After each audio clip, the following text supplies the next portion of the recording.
उत्पत्ति 5 अध्याय आदमदेखि नोआसम्मको वंशावली।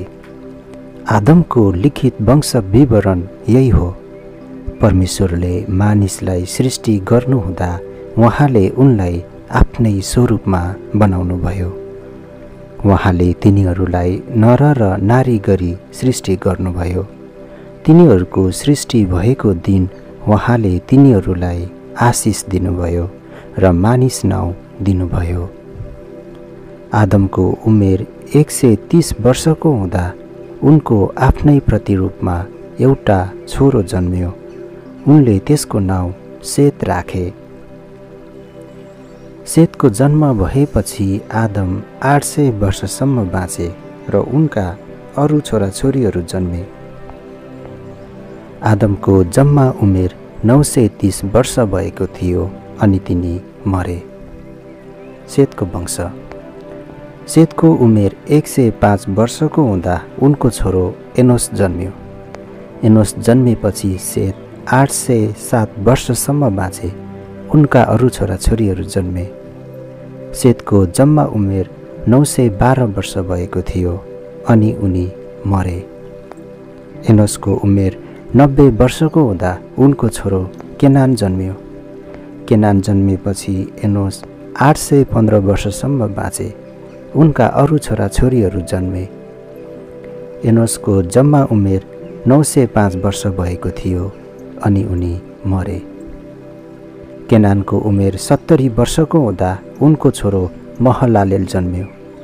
महलालेल जन्मेपछि केनान 840 वर्षसम्म बाँचे अनि उनका अरू छोराछोरीहरू जन्मे। केनानको जम्मा उमेर 910 वर्ष भएको थियो अनि उनी मरे। महलालेलको उमेर 65 वर्षको हुँदा उनको छोरो एरेद जन्मियो। एरेद जन्मेपछि महलालेल 830 वर्षसम्म बाँचे। उनका अरू छोराछोरीहरू जन्मे। महलालेलको जम्मा उमेर 895 वर्ष भएको थियो अनि उनी मरे। एरेदको उमेर 162 वर्षको हुँदा उनको छोरो हनोक जन्मियो। हनोक जन्मेपछि एरेद 800 वर्षसम्म बाँचे। उनका अरू छोराछोरीहरू जन्मे। एरेदको जम्मा उमेर 962 वर्ष भएको थियो अनि उनी मरे। हनोकको उमेर 65 वर्षको हुँदा उनको छोरो मतुसेलह जन्मियो। मतुसेलह जन्मेपछि हनोक 300 वर्षसम्म परमेश्वरको साथ हिँड्दै रहे। उनका अरू छोराछोरीहरू जन्मे। हनोकको जम्मा उमेर 365 वर्ष भएको थियो। हनोक परमेश्वरको साथ हिँड्थे अनि उनी अलग भए किनभने परमेश्वरले उनलाई उठाइलानुभयो। मतुसेलहको उमेर 187 वर्षको हुँदा उनको छोरो लेमेक जन्मियो। लेमेक जन्मेपछि मतुसेलह 782 वर्षसम्म बाँचे। उनका अरू छोराछोरीहरू जन्मे। मतुसेलहको जम्मा उमेर 969 वर्ष भएको थियो अनि उनी मरे। लेमेकको उमेर 182 वर्षको हुँदा उनको एउटा छोरो जन्मियो।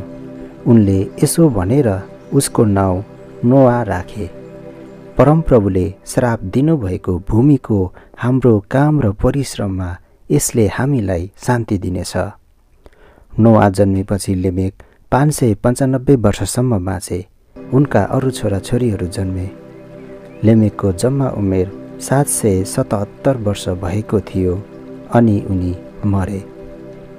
नोआ 500 वर्षका हुँदा उनको छोराहरू सेम, हाम र एपेद जन्मे।